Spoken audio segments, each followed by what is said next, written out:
죽이 다 끓자 은우는 조심스럽게 뜨거운 냄비를 들고 집을 나섰다. 경로당에 도착하자마자 할머니들의 반가운 목소리가 그녀를 맞았다. 아이고, 우리 은우 왔네. 어서 와서 앉아라. 그녀는 할머니들 한 분 한 분에게 정성껏 죽을 떠주고 그들의 말동무가 되어주었다. 할머니들은 은우의 손을 잡고 세상 이야기를 들려주었고 은우는 그들의 이야기에 귀 기울이며 환하게 웃었다. 그녀의 따뜻한 마음은 경로당의 차가운 공기마저 훈훈하게 만들었다. 그녀는 그곳에서 다른 생명들에게 사랑을 주고받는 것에서 자신의 존재 가치를 찾았다. 그녀의 작은 행동들은 비록 보잘것없어 보였지만 그녀의 내면에 잠재된 강인함과 순수함을 보여주는 증거였다. 경로당 봉사를 마친 은우는 꽃집으로 향했다. 은우의 꽃밭이라는 아담한 꽃집은 그녀의 일터이자 소박한 꿈이 담긴 공간이었다. 꽃집에 도착하기 전 은우는 길가의 작은 풀숲에서 이상한 소리를 들었다. 다가가 보니 다리가 부러진 길고양이 한 마리가 고통스러운 신음소리를 내며 떨고 있었다.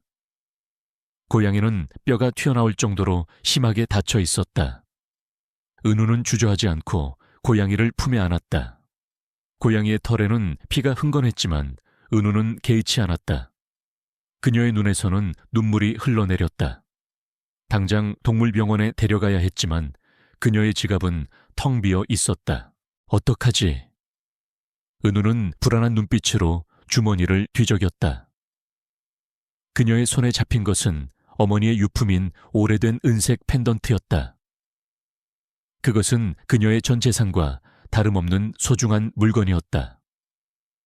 잠시 망설이던 은우는 이내 굳게 결심한 듯 펜던트를 꽉 쥐었다. 그녀는 곧바로 인근 동물병원으로 향했다. 수의사는 고양이의 상태를 보고 치료비가 많이 들 것이라고 말했다. 은우는 망설임 없이 자신의 은색 펜던트를 수의사에게 건넸다. 이걸 담보로라도 받아주세요. 제겐 이게 가장 소중한 거예요. 이 아이를 살려주세요. 그녀의 간절한 눈빛에 수의사는 놀라움을 금치 못했고 결국 펜던트를 담보로 고양이를 치료해 주었다. 은우는 고양이가 치료받는 내내 병원 앞에서 초조하게 기다렸다. 그녀의 얼굴에는 걱정스러움과 함께 한 생명을 살릴 수 있다는 희망이 교차했다. 이 행동을 통해 독자들은 은우의 선량함과 희생정신에 깊이 공감하게 된다. 한편 은우의 꽃집 앞에는 매일 휠체어를 탄 한 노인이 찾아와 꽃을 샀다. 노인은 늘 진귀한 꽃들을 고르며 은우에게 알 수 없는 의미심장한 조언을 건넸다. 그는 매번 은우의 손에 들린 은색 펜던트를 유심히 바라보며 이 펜던트가 언젠가 너를 좋은 곳으로 이끌어줄 것이다 라고 말하곤 했다. 그의 눈빛은 깊이를 알 수 없을 만큼 신비로웠다. 은우는 노인의 말에 의아함을 느끼면서도 그의 따뜻한 시선과 조언에 알 수 없는 위안을 받았다. 노인은 사실 대한민국 최고 재벌 태신그룹의 비서실장, 김 실장, 치프 킴 지였다. 그는 태신그룹의 CEO이자 자신의 상사인 강도윤, 이 은밀한 지시를 받고 푸른숲 마을을 조사하고 있었다. 김 실장은 강도윤 회장이 모든 맞선녀들을 시험하기 위해 거지를 가장하여 이 마을에 숨어 지낼 것이라는 사실을 알고 있었다. 그는 은우의 순수함과 선량함을 직접 확인하며 그녀가 강도윤의 시험에 합격할 유일한 인물임을 직감하고 있었다. 노인의 미스터리한 존재는 앞으로 일어날 사건의 복선이자 은우의 운명을 변화시킬 중요한 연결고리였다. 그는 은우의 펜던트를 유심히 보며 펜던트의 모양이 강도윤 회장의 어머니가 남긴 유품과 닮아있다는 사실을 깨닫고 있었다. 은우는 고양이가 무사히 회복했다는 소식을 듣고 기쁜 마음으로 꽃집으로 돌아왔다. 그녀는 꽃집을 정리하며 소박한 행복을 느꼈다. 하지만 이 평화는 오래가지 않았다. 뉴스 속보가 그녀의 삶을 뒤흔들었다. 속보, 태신그룹, 푸른숲마을, 대규모 개발 프로젝트 발표마을 주민들 반발, 은우가 살고 있는 푸른 숲 마을에 대규모 개발 계획이 발표된 것이다. 태신그룹이 주도하는 이 개발로 인해 마을의 모든 주민들은 고향을 잃을 위기에 처했다. 마을 사람들은 충격에 휩싸였고 은우의 할머니는 이 소식을 듣고 갑자기 쓰러지셨다. 할머니. 은우는 할머니를 흔들었지만 할머니는 고통스러운 신음소리만 낼 뿐이었다. 병원으로 이송된 할머니는 위독하다는 진단을 받으셨다. 병원비는 은우에게 감당하기 힘든 수준이었다. 은우는 할머니의 창백한 얼굴을 보며 눈물을 흘렸다. 그녀의 소박하고 평화로웠던 삶은 한순간에 산산조각 났다.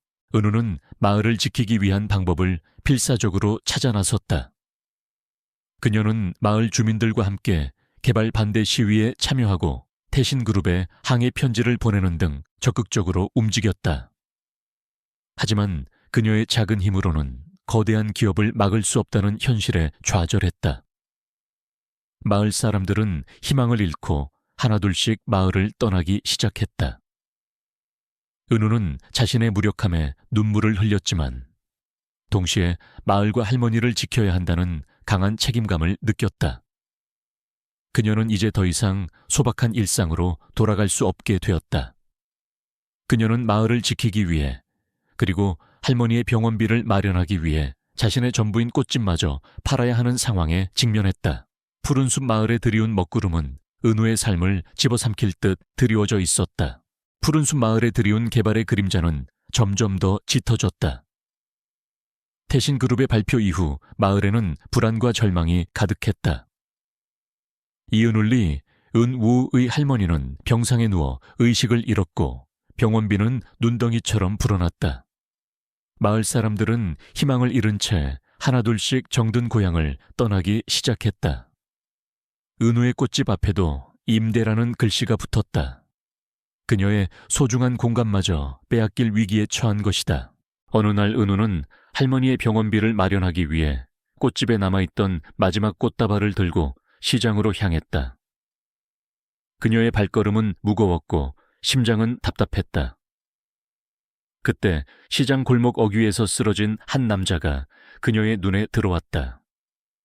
남자는 허름한 옷차림에 굶주림과 병색이 역력한 것이 차림이었다. 사람들은 그를 외면한 채 지나쳤지만 은우는 주저하지 않고 그에게 다가갔다. 남자의 얼굴은 흙먼지로 뒤덮여 있었고 온몸은 열기로 뜨거웠다. 은우는 자신의 손으로 그의 이마를 짚었다. 아저씨, 괜찮으세요? 열이 심하신데요. 남자는 희미하게 눈을 떴지만 이내 고통스러운 신음소리를 내며 다시 눈을 감았다. 은우는 더 이상 지체할 수 없다고 판단했다. 그녀는 주머니에 남아있던 얼마 없는 돈을 꺼내 가장 가까운 약국으로 달려갔다. 감기약과 해열제를 사들고 돌아온 은우는 자신의 손수건에 약을 싸서 남자에게 먹였다. 그리고 근처 식당에 들어가 남은 돈으로 죽 한 그릇을 주문했다. 따뜻한 죽을 남자에게 먹이자 그의 몸에서 식은땀이 흘러내리기 시작했다. 이 남자는 바로 자신의 맞선녀들을 시험하기 위해 거지를 가장한 태신그룹의 CEO 강도윤이었다. 그는 이미 수십 명의 맞선녀들을 만나봤지만 모두 그의 돈과 배경만을 좇는 이들이었다. 그는 인간의 진정한 마음을 시험하기 위해 이 마을에 몸을 숨겼던 것이다. 은우의 순수하고 이타적인 마음에 도윤은 깊은 감동을 받았다. 그녀의 따뜻한 손길과 진심 어린 간호 속에서 그는 오래전 잊었던 인간적인 온기를 느꼈다. 그의 아픈 몸뿐만 아니라 냉소적이고 차가웠던 그의 마음까지도 치유되는 듯했다. 도윤은 은우를 시험하기 위해 자신의 정체를 숨긴 채 마을 개발에 대한 부정적인 시각을 드러냈다. 이런 낡은 마을은 빨리 철거하고 새로 짓는 게 좋지 않겠소. 그래야 경제가 발전하지. 그의 말에는 일부러 거친 어조를 담았다. 은우는 잠시 망설였지만 이내 고개를 저었다. 아무리 발전이 중요해도 사람들의 삶의 터전을 빼앗는 것은 옳지 않아요.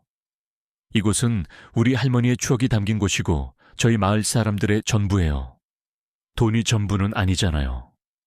그녀의 목소리는 작았지만 그 안에는 강한 신념과 굳건한 의지가 담겨 있었다. 도윤은 그녀의 확고한 신념과 강단 있는 모습에 더욱 매료되었다. 그는 그녀가 자신의 시험에 통과했음을 직감했다. 이 모든 상황은 김 실장 시프 킴, 즉 휠체어를 탄 노인의 눈에 들어왔다. 그는 도윤의 비서실장이자 가장 오랜 조력자였다. 김 실장은 멀리서 은우와 도윤의 대화를 지켜보며 은우의 순수함에 감탄했다. 그는 그녀가 도윤에게 특별한 존재가 될 것임을 확신했다. 그리고 그는 은우의 목에 걸린 오래된 은색 펜던트가 도윤의 어머니가 남긴 유품과 닮아 있다는 사실을 다시 한번 떠올리며 묘한 예감에 사로잡혔다. 며칠 후 도윤의 건강은 은우의 극진한 간호 덕분에 회복되었다. 그는 은우에게 감사의 인사를 전하며 그녀가 겪고 있는 마을 개발 문제에 대해 물었다. 은우는 태신그룹의 대규모 개발 계획으로 마을이 사라질 위기에 처했으며 할머니의 병세가 악화되어 큰 병원비가 필요하다는 사실을 솔직하게 털어놓았다. 도윤은 은우의 이야기를 들으며 복잡한 심경에 사로잡혔다. 그가 바로 이 모든 사태를 주도한 태신그룹의 CEO였기 때문이다. 그때 태신그룹의 개발팀장 박영민 열지 마을에 나타났다. 그는 거만한 표정으로 마을 주민들을 협박하며 개발을 강행할 것을 요구했다. 여러분, 더 이상 버텨봤자 아무 소용없습니다. 태신그룹의 개발은 이미 확정된 사실입니다. 순순히 보상금을 받고 떠나는 게 현명한 선택입니다. 박영민은 은우를 발견하고는 비열한 미소를 지었다. 이봐요, 윤은우 씨. 당신이 마을 주민들을 선동한다고 들었습니다. 헛수고하지 마세요. 당신의 꽃집도 곧 철거될 겁니다. 그때 가서 후회해도 소용없어요. 그는 은우의 꽃집에 붙은 임대 종이를 떼어내며 비웃었다. 박영민은 태신그룹의 핵심 인물이자 자신의 사리 사욕을 위해 강도윤의 지시를 어기고 무리한 개발을 추진하는 악랄한 인물이었다. 그는 은우의 어머니가 남긴 푸른숲 연구 프로젝트의 정보를 몰래 빼돌려 자신의 이익을 취하려 했고 그 때문에 마을을 강제로 철거하려 했다. 은우는 박영민의 협박에 분노했지만 그녀의 얼굴에는 절망감이 역력했다. 그녀는 자신의 힘으로는 이 거대한 기업의 횡포를 막을 수 없음을 깨달았다. 박영민은 은우가 마을 주민들을 선동한다고 생각하여 그녀를 고립시키려 했고 그녀의 약점을 파고들어 더욱 압박했다. 거짓 차림의 도윤은 이 모든 상황을 지켜보고 있었다. 그는 은우가 박영민에게 모욕을 당하는 것을 보며 분노가 치밀어 올랐지만 마지막 시험을 위해 자신의 정체를 숨긴 채 은우의 반응을 살폈다. 은우는 박영민의 압박에도 불구하고 저는 제 할머니와 이 마을을 포기하지 않을 거예요 라고 외치며 눈물을 흘렸다. 그녀의 순수한 투지와 좌절, 그리고 그녀가 처한 절박한 상황은 도윤의 마음을 더욱 움직였다. 그는 자신의 정체를 밝히고 그녀를 돕고 싶은 충동을 느꼈지만 마지막 퍼즐 조각을 기다리는 인내심으로 참고 기다렸다. 박영민의 비열한 웃음소리가 푸른숲 마을에 불길하게 울려 퍼지는 가운데 은우는 벼랑 끝에 선 듯 외로이 서 있었다. 강도윤 도유는 은울리 윤우의 극진한 간호 덕분에 빠르게 기력을 회복했다. 그의 몸은 아직 완벽하지 않았지만 은우의 따뜻한 마음과 확고한 신념은 그의 냉소적인 마음속 깊이 스며들어 있고 있던 인간적인 온기를 일깨웠다. 그는 은우의 순수함에 깊이 감동했지만 그녀를 시험하려는 계획을 완전히 접지는 않았다. 며칠 후 도윤은 거지의 행색을 유지한 채 은우의 꽃집으로 향했다. 은우의 꽃밭이라는 소박한 간판이 그의 눈에 들어왔다. 은우는 꽃들을 다듬으며 흥얼거리고 있었다. 그녀의 얼굴에는 여전히 근심이 서려 있었지만 꽃을 대하는 그녀의 손길은 더없이 부드럽고 섬세했다. 아저씨 몸은 괜찮으세요?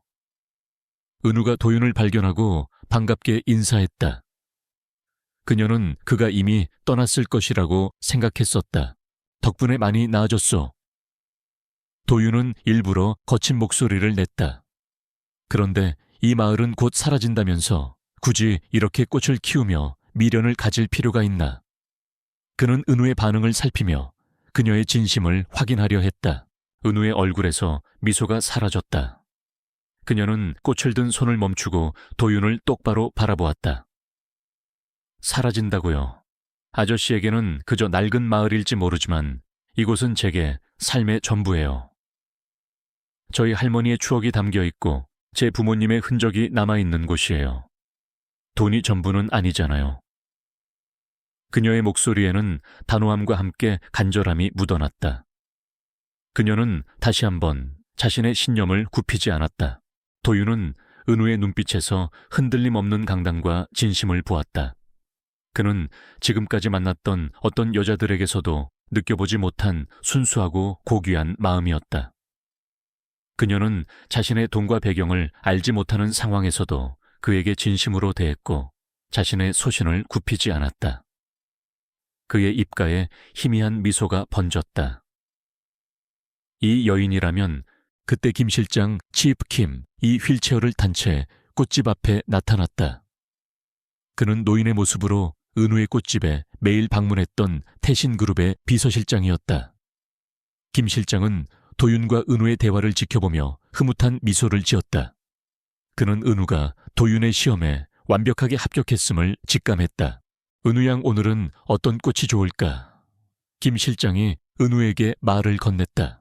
은우는 반갑게 김 실장을 맞았다. 할아버지, 오늘은 이 설유화가 정말 예뻐요. 하얀 꽃잎이 눈처럼 흩날리는 모습이 꼭 할아버지의 순수한 마음 같아요. 김 실장은 은우가 건네는 서류와 꽃다발을 받아들었다. 그리고 은우의 목에 걸린 오래된 은색 펜던트를 유심히 바라보았다. 은우 양, 이 펜던트, 자네 어머니의 것이라고 했지. 네, 할아버지.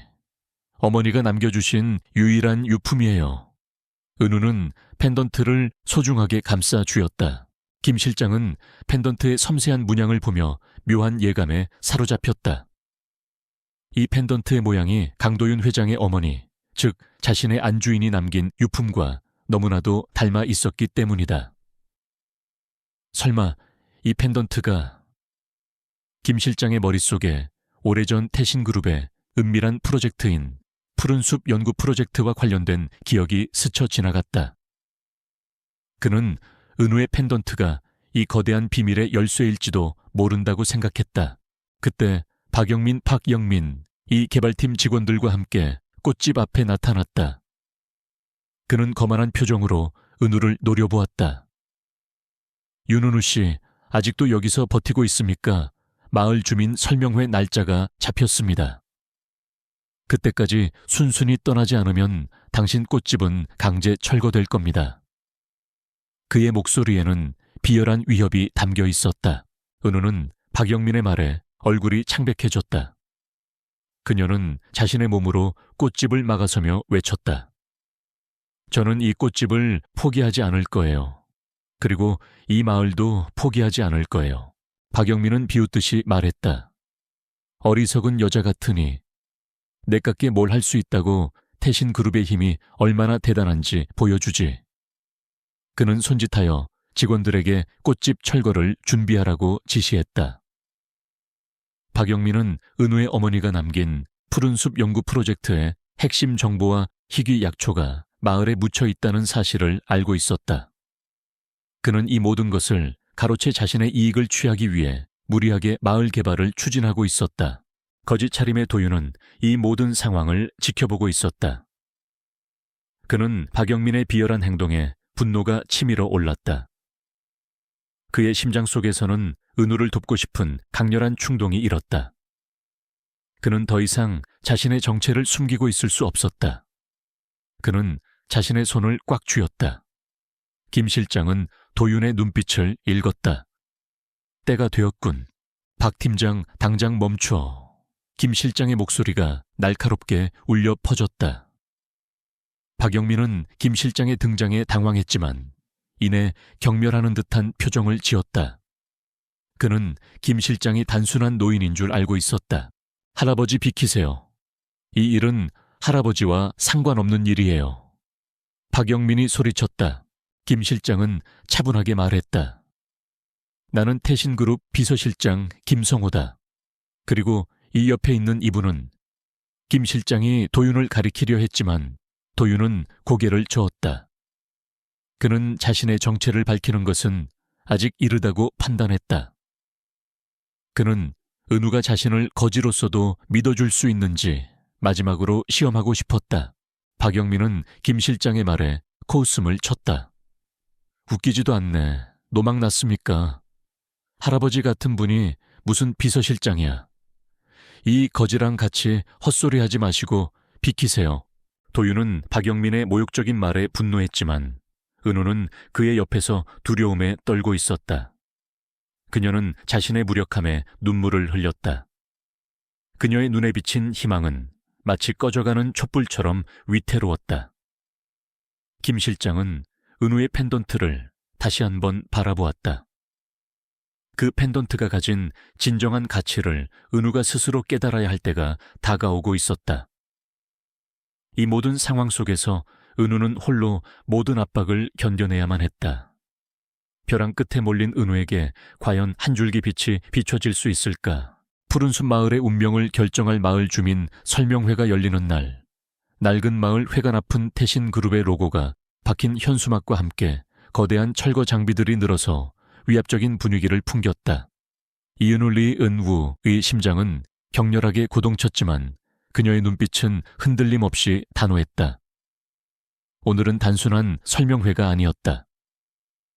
할머니와 마을 사람들의 삶의 터전을 지키고 부당한 권력에 맞설 운명의 날이었다. 이른 아침 은우는 병원에서 할머니를 찾아뵈었다. 할머니의 병세는 더욱 악화되어 호흡기 없이는 숨쉬기조차 힘들어 보였다. 할머니의 마른 손을 잡은 은우의 눈에는 눈물이 그렁거렸다. 할머니, 제가 꼭 마을을 지킬게요. 할머니가 돌아가신 부모님과 함께 이 마을에서 평화롭게 사실 수 있도록 제가 꼭... 그녀는 차마 말을 잇지 못했다. 할머니의 가쁜 숨소리는 은우의 마음을 더욱 무겁게 짓눌렀다. 마을 회관 안은 삼삼오오 모여 앉은 주민들로 가득했다. 그들의 얼굴에는 불안과 체념이 뒤섞여 있었다. 박영민 팀장은 단상에 올라 거만한 미소를 지으며 마이크를 잡았다. 그의 옆에는 태신그룹의 법률 고문과 여러 직원들이 서 있었다. 박영민은 자신감 넘치는 목소리로 마을 개발의 이점과 보상금 액수를 설명했다. 하지만 그의 말은 마을 주민들의 마음속에 자리 잡은 상실감을 지울 수 없었다. 여러분, 이제는 현실을 받아들일 때입니다. 태신그룹의 개발은 이미 확정된 사실입니다. 순순히 보상금을 받고 새로운 삶을 시작하는 것이 현명한 선택입니다. 박영민의 목소리가 회관 안에 울려 퍼졌다. 그는 대형 스크린에 마을 개발 조감도를 띄우며 화려한 미래를 약속했지만 그 미래 속에는 푸른숲 마을의 정겨운 모습은 없었다. 은우는 주민들 사이에 앉아 박영민의 말을 듣고 있었다. 그녀의 옆에는 거지, 차림의 강도윤이 조용히 앉아 있었다. 도윤의 눈빛은 박영민을 향해 날카롭게 빛나고 있었다. 그는 은우의 어머니가 남긴 푸른숲 연구 프로젝트의 중요성과 박영민의 추악한 음모를 알고 있었지만 아직 때가 아니라고 판단했다. 그는 은우가 이 위기 상황에서 어떻게 대처하는지, 그녀의 순수한 투지가 어디까지 이어지는지 마지막으로 시험하고 싶었다. 설명회가 끝나갈 무렵 박영민은 은우를 향해 비열한 미소를 지었다. 그리고 마지막으로 마을 주민들을 선동하고 개발을 방해하는 윤은우 씨에게 경고합니다. 당신의 꽃집은 내일 오전 10시부터 강제 철거에 들어갈 것입니다. 그때 가서 후회해도 소용없어요. 박영민의 선언에 마을 회관은 술렁거렸다. 주민들은 은우를 향해 동정 어린 시선을 보냈지만 그들의 눈빛에는 이미 체념과 포기가 가득했다. 은우는 홀로 박영민과 맞서야 했다. 그녀는 단상으로 걸어 나갔다. 그녀의 발걸음은 비틀거렸지만 그녀의 눈빛은 흔들리지 않았다. 박영민 팀장님, 당신이 말하는 개발은 그저 돈을 위한 파괴일 뿐이에요.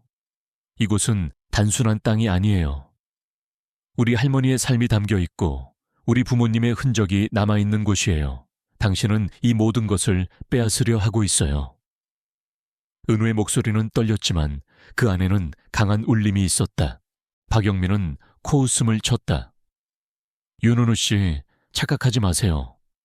당신 같은 시골 아가씨가 뭘 안다고 이 모든 것은 태신그룹의 정당한 사업입니다.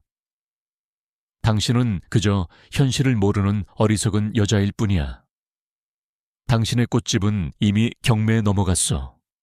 내일이면 사라질 거야. 은우는 박영민의 말에 충격으로 휘청거렸다. 그녀의 마지막 희망이자 할머니의 병원비를 마련할 유일한 수단인 꽃집마저 빼앗긴다는 사실에 그녀는 절망했다. 마을 주민들은 박영민의 말에 수군거렸고 은우를 비난하는 목소리도 들려왔다. 그 여자가 너무 고집을 부려서 우리가 더 힘들어지는 거 아니야. 그러게 그냥 보상금 받고 떠나면 될 것을. 은우는 마을 사람들의 배신감과 자신의 무력함에 눈물을 흘렸다. 그녀는 외롭게 모든 고통을 감당해야 했다. 그녀의 어깨는 축 처졌고 그녀의 순수한 투지는 마치 꺼져가는 촛불처럼 위태로웠다. 할머니의 병세는 더욱 악화되고 있었고 그녀는 더 이상 버틸 힘이 없다고 느꼈다. 이 모든 상황을 거지의 모습으로 지켜보던 도윤은 은우의 눈에서 흐르는 눈물을 보았다. 그의 심장은 고통스럽게 죄어왔다. 그는 자신의 정체를 밝히고 그녀를 돕고 싶은 충동을 느꼈지만 마지막 시험을 위해 참고 기다렸다. 그는 은우가 이 벼랑 끝에서 어떻게 반응하는지 보고 싶었다. 과연 그녀는 이 모든 시련 속에서도 자신의 순수함과 신념을 지켜낼 수 있을까? 박영민은 승리의 미소를 지으며 은우에게 마지막 일격을 가했다. 자, 이제 윤은우 씨가 할 말은 다 한 것 같군요.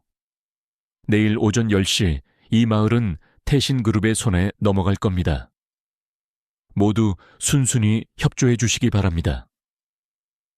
그의 비열한 웃음소리가 회관 안에 불길하게 울려 퍼졌다. 은우는 아무것도 할 수 없었다.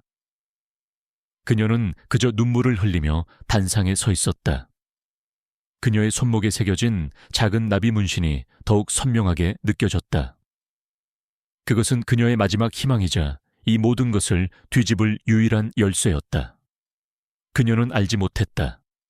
그녀의 어머니가 남긴 오래된 은색 펜던트 안에 숨겨진 진실이 그녀를 구원할 것이라는 것을, 그리고 그녀를 시험하던 거지가 그녀의 운명을 영원히 바꿔놓을 구원자라는 것을. 그녀는 벼랑 끝에 몰린 채 홀로 서 있었다. 마을 철거가 예정된 날, 푸른숲 마을에는 일찍부터 긴장감이 감돌았다. 이은우리 은우의 꽃집 앞에는 태신그룹의 철거 용역들이 들이닥쳤다. 그들은 거친 손놀림으로 꽃집의 간판을 떼어내고 유리창을 부수기 시작했다. 박영민 박양민 팀장은 팔짱을 낀 채 비열한 미소를 지으며 이 모든 광경을 지켜보고 있었다. 그의 옆에는 강민준과 최유라, 그리고 박 여사가 서 있었다. 그들의 눈에는 승리감과 함께 은우를 향한 조롱이 가득했다. 겨우 이런 걸로 버틸 줄 알았습니까? 윤은우 씨, 어리석은 여자 같으니. 당신의 꽃집은 이제 역사 속으로 사라질 겁니다. 박영민이 비웃듯이 외쳤다. 은우는 망연자실한 표정으로 자신의 꽃집이 부서지는 모습을 지켜보고 있었다. 그녀의 눈에서는 뜨거운 눈물이 쉴 새 없이 흘러내렸다. 할머니의 병원비, 마을의 미래, 그리고 자신의 마지막 희망마저 산산조각 나는 듯했다. 그녀는 몸을 떨며 비명을 질렀다. 안 돼요. 제발 멈춰요. 그녀는 온몸으로 꽃집의 문을 막아섰지만 용역들은 그녀를 거칠게 밀쳐냈다. 은우는 바닥에 나동그라졌다. 그녀의 손목에 있는 작은 나비 문신이 더욱 선명하게 느껴졌다. 그때 군중 속에서 휠체어를 탄 노인 즉 김 실장 칩킴이 나타났다. 그의 얼굴에는 차분함과 결의가 서려 있었다. 그는 은우에게 다가가 그녀의 손을 잡고 따뜻하게 감쌌다. 은우 양 포기하지 마십시오. 진실은 반드시 밝혀집니다. 그의 손에 들려있던 것은 바로 은우의 오래된 은색 펜던트였다. 은우는 놀란 눈으로 김 실장을 바라보았다. 할아버지, 제 펜던트를 어떻게... 김 실장은 펜던트를 은우의 손에 쥐어주며 말했다. 이 펜던트는 자네 어머니의 것이다. 그리고 자네 어머니는 태신그룹에 숨겨진 유산 푸른숲 연구 프로젝트의 핵심 인물이었다. 김 실장은 펜던트의 한 부분을 손가락으로 가볍게 눌렀다. 펜던트 속에서 작은 비밀 버튼이 튀어나왔고 그 버튼을 누르자 펜던트의 한쪽 면이 열리며 작은 메모리 칩이 나타났다. 이 안에 이 모든 진실이 담겨 있습니다. 김 실장은 메모리 칩을 꺼내 들었다. 이 칩 안에는 푸른숲 마을에 묻혀있는 희귀 약초와 그 약초를 활용한 신약 개발에 대한 은우 양의 어머니의 연구 자료가 담겨 있습니다. 그리고 박영민 팀장이 이 연구 자료를 가로채기 위해 마을 개발을 추진했다는 모든 증거가 명백히 드러나 있습니다. 김 실장의 폭로에 박영민의 얼굴은 순식간에 새하얗게 질렸다. 강민준과 최유라 박여사 또한 충격에 휩싸였다. 그들의 표정은 경악과 불안감으로 뒤섞였다. 말도 안 돼. 저 노인이... 박영민은 더듬거리며 메모리 칩을 빼앗으려 했지만 김 실장은 재빨리 피했다. 바로 그 순간 구세주처럼 강도윤 강도요온 회장이 나타났다. 그는 거짓 차림을 벗고 말끔한 슈트를 입은 채 박영민 앞에 섰다. 그의 눈빛은 얼음처럼 차가웠고 그의 등장에 모든 이의 시선이 그에게로 집중되었다. 박영민은 도윤의 모습에 입을 다물지 못했다. 박 팀장, 더 이상은 안 돼. 도윤의 목소리는 낮았지만 그 안에는 강렬한 분노가 담겨 있었다. 나는 태신그룹의 강도윤이다. 그리고 이 마을은 윤은우 씨의 어머니가 남기신 위대한 유산이 있는 곳이다. 당신의 추악한 욕망 때문에 이 모든 것을 파괴하려 했지. 도윤의 등장과 함께 태신그룹의 법무팀과 경찰이 현장에 들이닥쳤다. 경찰은 박영민에게 수갑을 채웠다. 박영민은 모든 증거가 확보되자 절규하며 바닥에 쓰러졌다. 아니야, 나는 아무것도... 그의 발버둥은 이미 소용이 없었다. 강민주는 도윤의 정체에 경악했고 최유라는 절망에 빠진 듯 주저앉았다. 박 여사는 고개를 숙인 채 부들부들 떨었다. 그들이 그토록 무시하고 핍박했던 은우가 사실은 태신그룹과 깊이 얽힌 거대한 비밀의 핵심이자 강도윤 회장의 시험에 합격한 유일한 사람이었던 것이다. 그들의 모든 음모는 허망하게 무너져 내렸다. 마을 주민들은 도윤의 정체와 은우 어머니의 비밀, 그리고 박영민의 악행에 경악했다. 그들은 은우를 향해 미안함과 후회의 눈빛을 보냈다. 은우야, 우리가 너를 오해했어. 정말 미안하다. 그들은 은우에게 진심으로 용서를 구하며 눈물을 흘렸다. 은우는 주민들의 사과에 눈물을 흘렸다. 그녀는 그들을 용서했다. 도윤은 은우의 따뜻한 마음에 다시 한번 감동했다. 그는 은우에게 다가가 무릎을 꿇고 그녀의 손을 잡았다. 그의 얼굴에는 미안함과 함께 진심 어린 사랑이 가득했다. 은우 씨, 정말 미안합니다. 당신이 이렇게 고통받는 동안 나는 아무것도 몰랐어요. 도윤의 목소리는 떨렸다. 은우는 고개를 끄덕였다. 그녀의 눈빛은 더 이상 절망이 아닌 새로운 희망으로 빛나고 있었다. 그녀는 단순한 시골 소녀가 아닌 잃어버렸던 자신의 정체성과 가치를 되찾고 마을을 구원한 진정한 영웅이 되었다. 마을 사람들은 은우의 승리와 도윤의 진실된 사랑을 축하하며 환호성을 터뜨렸다. 그들의 환호성은 푸른숲 마을 전체에 울려 퍼졌다. 그녀의 진실은 마침내 빛을 보았고 그녀는 복수심을 넘어 자신의 진정한 가치를 증명해냈다. 자선 갈라 행사의 극적인 반전 이후 푸른숲 마을과 태신그룹은 예상치 못한 소용돌이에 휘말렸다. 강도윤 강도윤 회장이 독살 위기에서 윤서하에 의해 기적적으로 살아났다는 소식과 함께 강민준 캉민준 최유라, 초이 유라박 여사 마담 파크, 그리고 이중혁 리중휴 원장의 추악한 음모가 만천에 드러났다. 정 실장 치입 중 이 공개한 녹음 파일과 서하가 찾아낸 진정한 DNA 검사 결과, 그리고 그녀의 부모님이 남긴 희귀의학기술 특허권 관련 증거들은 모든 것을 명백히 증명했고 언론은 연일 이 충격적인 사건을 대서특필했다. 이중혁 원장은 DNA 조작 사기 명예훼손, 그리고 회장 살해 미수 혐의까지 더해지면서 즉시 구속 수감되었다. 그는 병원장 자리에서 축출되었고 모든 재산은 몰수되었다. 강민주는 그룹 경영에서 완전히 배제되었고 최유라는 거짓 임신과 사기 명예훼손 혐의로 법적 처벌을 받으며 사회적으로 매장되었다.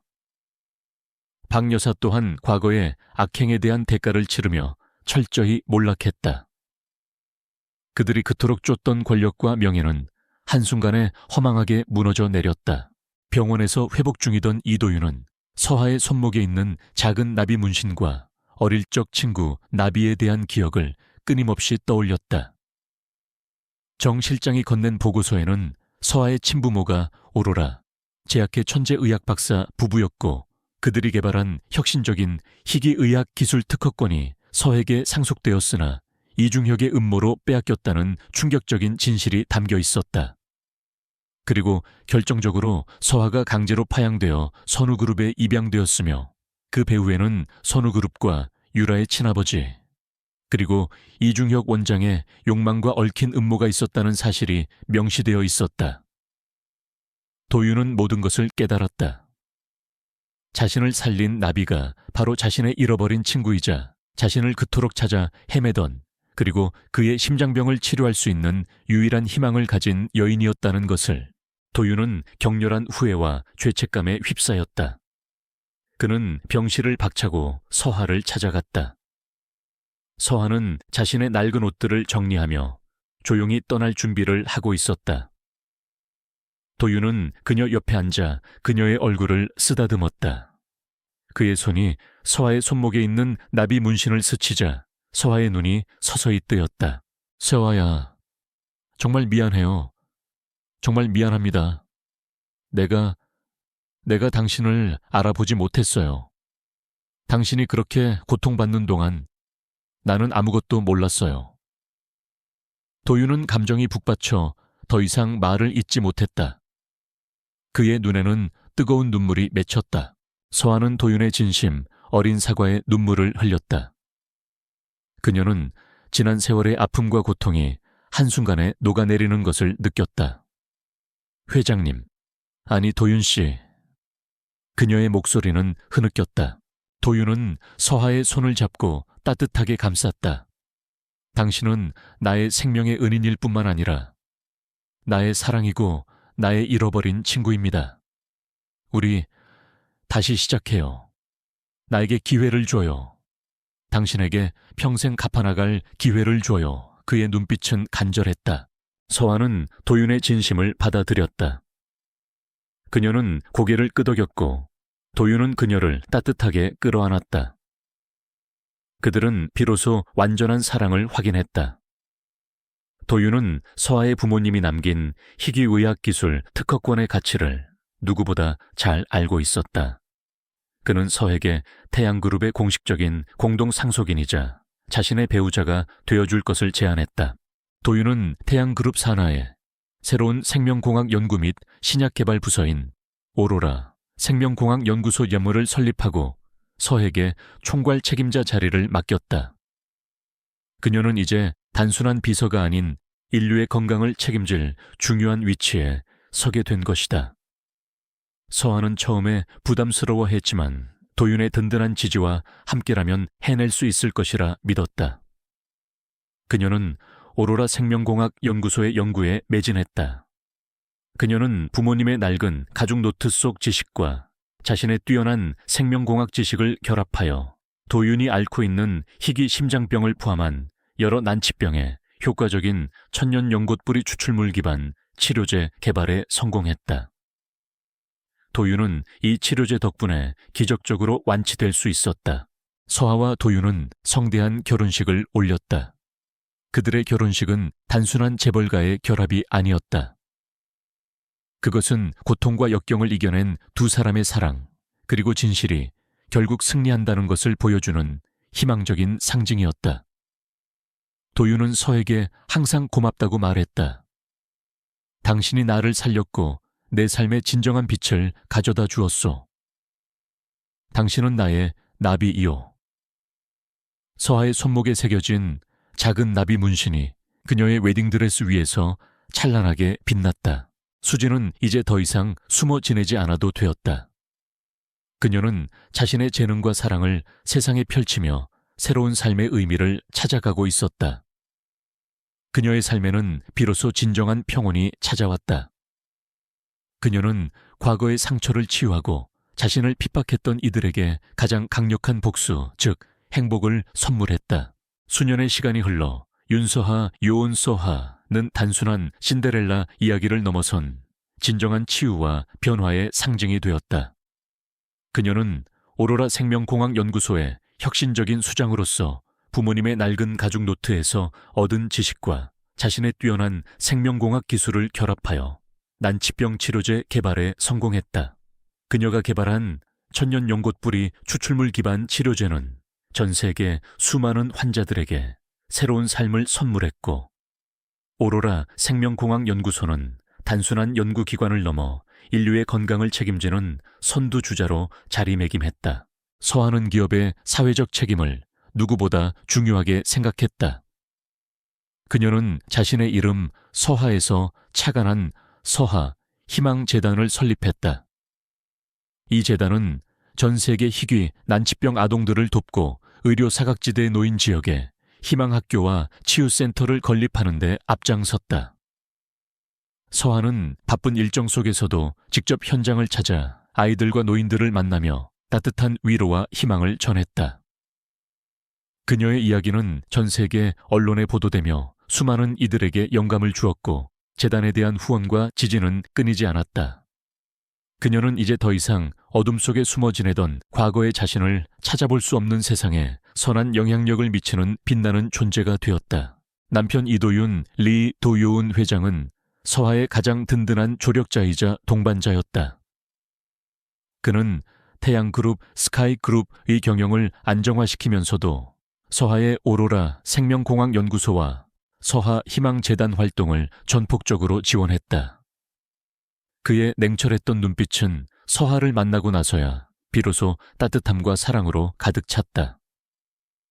그는 매일 밤 잠들기 전 서하의 손목에 있는 작은 나비 문신을 어루만지며 그녀가 자신의 삶에 가져다준 기적에 감사했다. 어느 화창한 봄날 오후 서하 희망재단이 새로 건립한 희망의 연꽃센터의 개원식이 열렸다. 이곳은 과거 서하가 복실이와 함께 지내던 유기견 보호소 자리에 세워진 버려진 아이들을 위한 보금자리이자 소외된 노인들을 위한 안식처였다. 서하는 마이크를 잡고 떨리는 목소리로 축사를 시작했다. 저는 이 작은 나비 문신처럼 한때 아무것도 아니라고 생각했던 저의 삶이 오늘날 이렇게 많은 사람들에게 희망을 전할 수 있게 된 것에 진심으로 감사드립니다. 서하는 자신의 손목에 새겨진 나비 문신을 가리키며 말했다. 부모님의 사랑과 도윤 씨의 믿음, 그리고 저를 사랑해준 모든 분들의 응원이 저를 여기까지 이끌었습니다. 저는 이 나비처럼 그리고 이 연꽃처럼 어떤 어려움 속에서도 희망을 잃지 않고 피어나는 존재가 될 것입니다. 축사를 마친 후 서하는 남편 도윤과 함께 연단에 섰다. 그들의 얼굴에는 서로에 대한 깊은 사랑과 미래에 대한 확고한 희망이 담겨 있었다. 그때 정 실장 치프중이 서에게 다가와 조용히 보고서를 건넸다. 이사님, 강민준 씨 소식입니다. 최근 그는 모든 것을 내려놓고 한적한 시골 마을에서 봉사활동을 시작했다고 합니다. 초이 유라 씨도 병원에서 꾸준히 봉사하며 속죄의 시간을 보내고 있다고 합니다. 서한은 보고서를 읽으며 옅은 미소를 지었다. 그녀의 눈빛에는 과거의 상처가 아닌 모든 것을 용서하고 포용하는 따뜻함이 깃들어 있었다.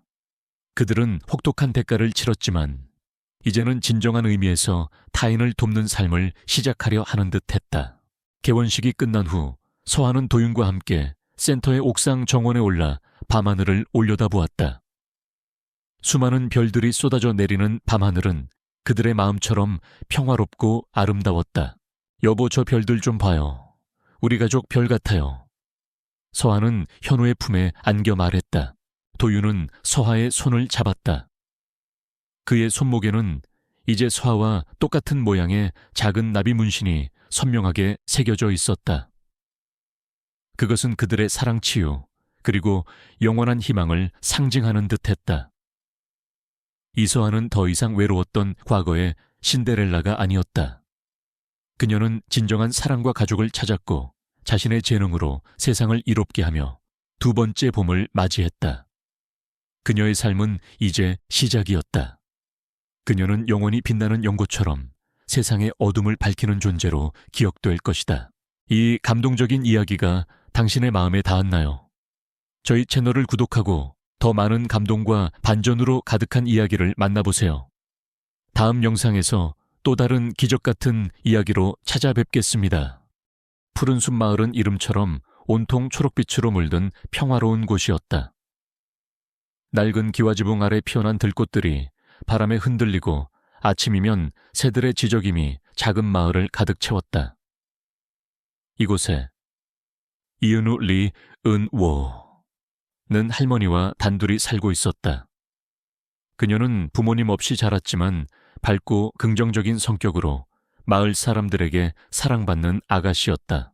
이른 새벽 은우는 삐걱거리는 나무 의자에서 몸을 일으켰다.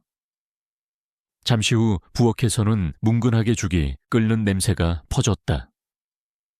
서툴지만 정성스럽게 끓인 이 죽은 매일 아침 그녀가 마을의 허름한 경로당에 계신 할머니들에게 대접하는 아침 식사였다. 낡은 주전자에서 김이 모락모락 피어나는 동안 그녀는 창밖으로 보이는 평화로운 풍경을 바라보았다. 그녀의 삶은 가난했지만 이곳 푸른숲 마을에서의 하루하루는 고요하고 평화로웠다. 탁탁탁. 시계 초침 소리가 규칙적으로 울리는 고요한 집 안 그녀는 따뜻한 차 한 잔을 마시며 홀로 생각에 잠겼다.